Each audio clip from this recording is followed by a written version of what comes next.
Now, it would be foolish of me to ignore certain geopolitical realities that also enter into how many times stories are Googled, viewed, and shared online. But make no mistake, internet traffic is driven by exposure. The media that cover these kinds of stories give or don't give exposure. They're driven in so many instances by their own institutionalized biases. And until that changes, and don't hold your collective breath, we will see more one-sided, lopsided, misguided search numbers on Google and elsewhere, like the 7-1 Notre Dame to Sri Lanka results. And the translation of those numbers, what people should be learning about and caring about, isn't always what they are learning about and caring about. Sri Lanka and the world reeling after the unprecedented attacks on the Christian community there and on hotels, 7 suicide bombers. Sri Lankan TV showing this surveillance video tonight, a man with a heavy backpack there, walking along a crowd of churchgoers seen on a church camera. It fills us with shock and surprise. We didn't expect this kind of violence in Sri Lanka at this time at all. Then on Easter morning, one after another, the suicide bombs went off. This dashcam video captures the first explosion at St. Anthony's Catholic Church.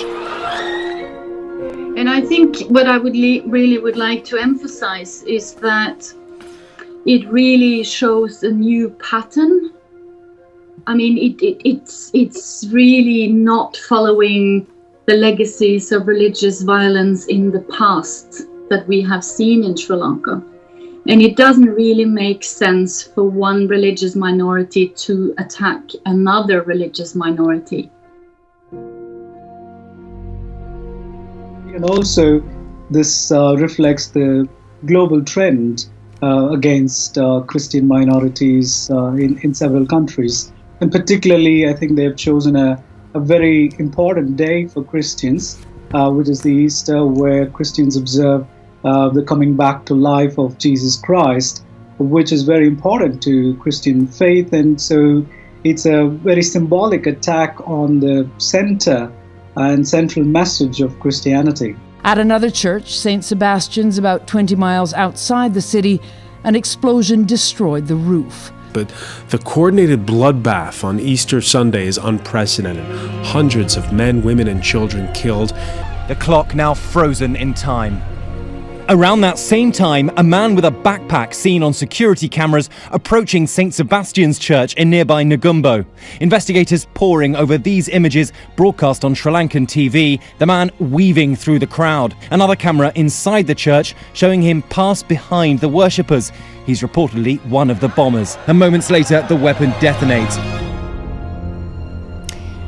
Reverend Anderson, you spoke of this global trend, but does it come as a surprise? Of course, it's shocking, but does it come as a surprise given that there are simmering ethnic and religious tensions in Sri Lanka and have been even in the aftermath of the civil conflict a decade ago?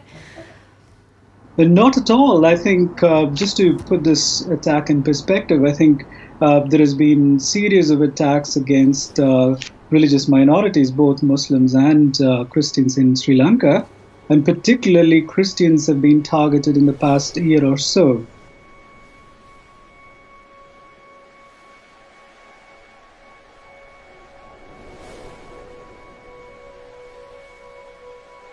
But the attack's far from over. In the next 15 minutes, suicide terrorists strike 3 hotels popular with Western tourists. One killer even waiting in line at an Easter brunch buffet before detonating his explosive. On the other side of the country, another church becomes a target. Later in the day, another hotel. Then, this afternoon, 2 more bombings, including one at the Tropical Inn. 9 blasts in all. How will Sri Lanka react now? And more broadly, why the alarming rise of religious intolerance throughout the region? At least 290 people were murdered, hundreds more were wounded. Sri Lankan authorities say the attackers were affiliated with a local terror group. The attackers were radical Muslims. Their motives were religious. Their targets were Christians. None of that is speculation. It's true. And maybe because it is so true and so obviously true, nobody in authority wanted to say it out loud. So instead, they went to great lengths to avoid clear language. Quote, the attacks on tourists and Easter worshippers in Sri Lanka are an attack on humanity, tweeted Barack Obama. Hillary Clinton used the same awkward phrase. I'm praying for everyone affected by today's horrific attack on Easter worshippers and travelers in Sri Lanka, she wrote. Easter worshippers. Why not just say Christians? Nobody worships Easter. There's a reason, of course. Euphemisms are never accidental. Our leaders believe Christians are the problem. They're the dangerous ones. One could perhaps expect that people would attack symbols of the state or symbols that were connected to Buddhism. And by that saying that, well, we feel oppressed by a singular dominated state. But by attacking these Christian spots and these cosmopolitan hotels, because these hotels are really global spaces in a way, you really communicate to a international community, and you draw their attention to Sri Lanka in ways in which that if you had attacked a ministry or a government minister or a Buddhist symbol, is that to infer? Is that to infer, Iselin, that this could be orchestrated from abroad? That, of course, was last Sunday. Now, we discussed the fact that by watching the mainstream media coverage of the horror, you may not have gotten the full scope of what happened and who did the attacks, who were the victims in the attacks. In fact, they'd been described as people worshiping Easter. Well, of course, they were Christians, as we said yesterday, and today ISIS claimed responsibility for the radical Islamist attacks, and that's what they were. Now, the media has begrudgingly acknowledged that fact today. The president of Sri Lanka asked his defense secretary and national police chief to step down today.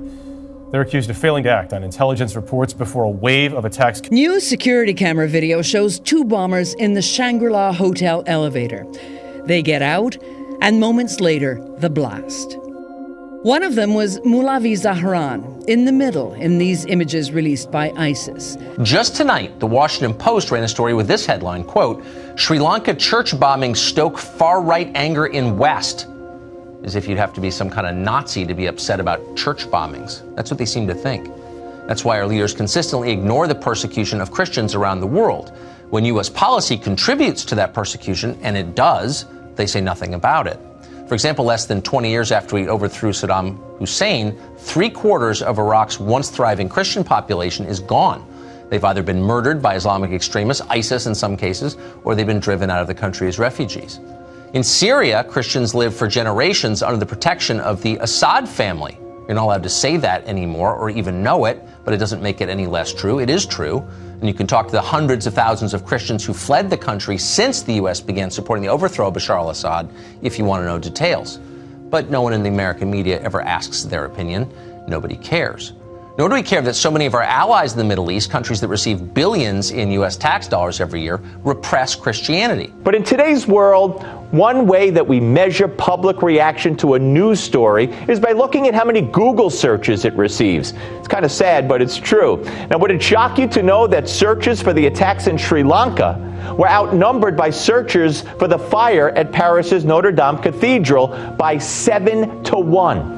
Now, keep in mind, nobody died in that fire, and no one was even allowed by the media to speculate on a cause for the blaze. Only the party line was repeated over and over again. It was an accident. So, absent of any victims of a certain religion, and absent any group being held responsible for the fire, it was the perfect story for wall-to-wall, nonstop mainstream media coverage.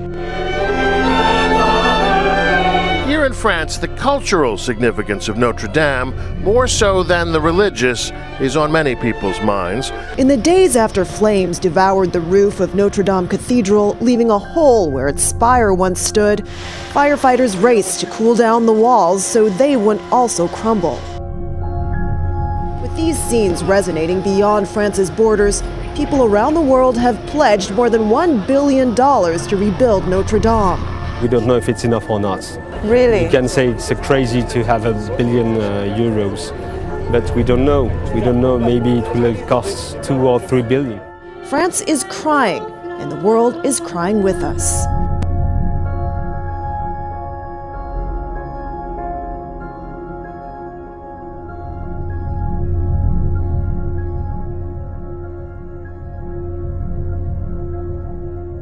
billion euros. That's an extraordinary amount of money to come in so quickly. 180 just to renovate it when they were in the midst of that. Yeah. So, a lot. Now, don't get me wrong, I have tremendous respect and admiration for the history, the architectural magnificence, and most of all, the religious significance of Notre Dame's cathedral. The fire was a tragic blow to the church, to Paris, and to the world. But if it was an accident, as we've been told, how does it compare to the Sri Lanka attacks? How does it justify 7 times the Google searches? In my view, it simply doesn't. Now, make no mistake, these searches are driven by media coverage, and media coverage is driven by media bias. How many of you know that just days after the attacks in New Zealand in the mosques, scores of people were killed in the Christian village of Mishika in Nigeria by Boko Haram? Or that on February 25th, 50 were killed and 140 homes were burned in a predominantly Christian village by Fulani, the terrorists in central Nigeria? How many Google searches do you think those stories have racked up? Probably not enough to even notice, because the media elected not to tell you about those attacks.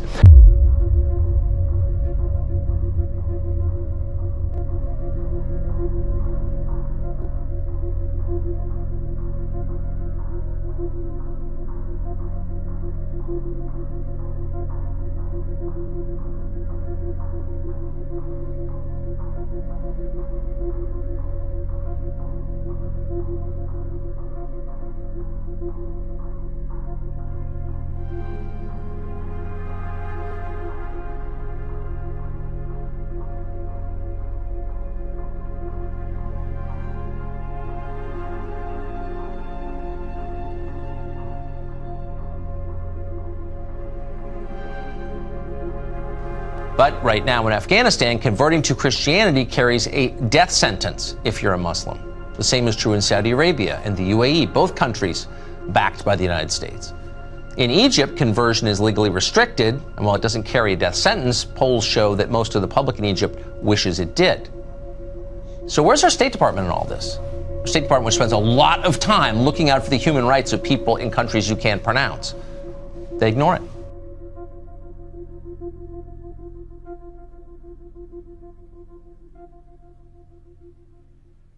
But let me ask you, when a mosque is attacked, at least this is the way I perceive it as a watcher of news, and I have my own biases, but when a mosque is attacked and people are killed, there's outrage, as well there should be. And the media, as we saw with the New Zealand attacks, you know, they looked at what happened and then they went in depth on the issue of white nationalism and tried to, some of them tie it to Donald Trump. But when Christians are slaughtered and churches are attacked, as they are so often throughout the world, the media tends to gloss over the who and the why when they report on the attack.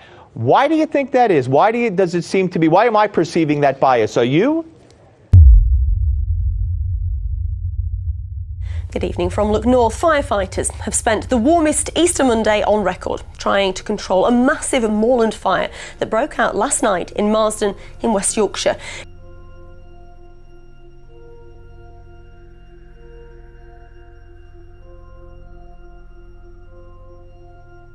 This is the 6th fire on this stretch of moorland since the beginning of the year. A major fire in February damaged 121 hectares. There have been 4 separate smaller fires since, and now this.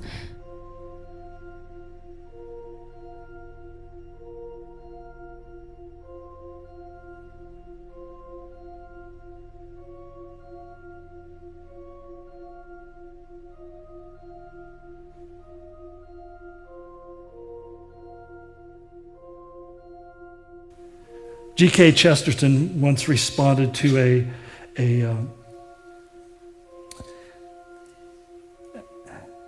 a contest in one of the London papers, which asked its readers to submit their answer to the question, "What's wrong with the world?" His was the most widely published, considered to be the best answer, and also was by far the shortest. He simply wrote, "Dear sirs, me. Me. What's wrong with the world? It's me." Suddenly, everything from that moment has meaning, has purpose, has design. As he said to Jeremiah, I have a plan for you to bring you to good. But then he adds, and take up his cross. Now, to us, that doesn't mean to go down to our favorite jeweler and buy a nice little necklace, silver, gold, or platinum with a cross and stud it with diamonds to show that we're really devout. No, it was it was the actual cross he was talking about. The crosses that they saw lining the roads. The cross that he himself one day was nailed upon. It was an emblem of death and execution of the worst and most brutal kind. And he says, if you're going to follow me, you have to really be willing to become like those who are carrying their cross.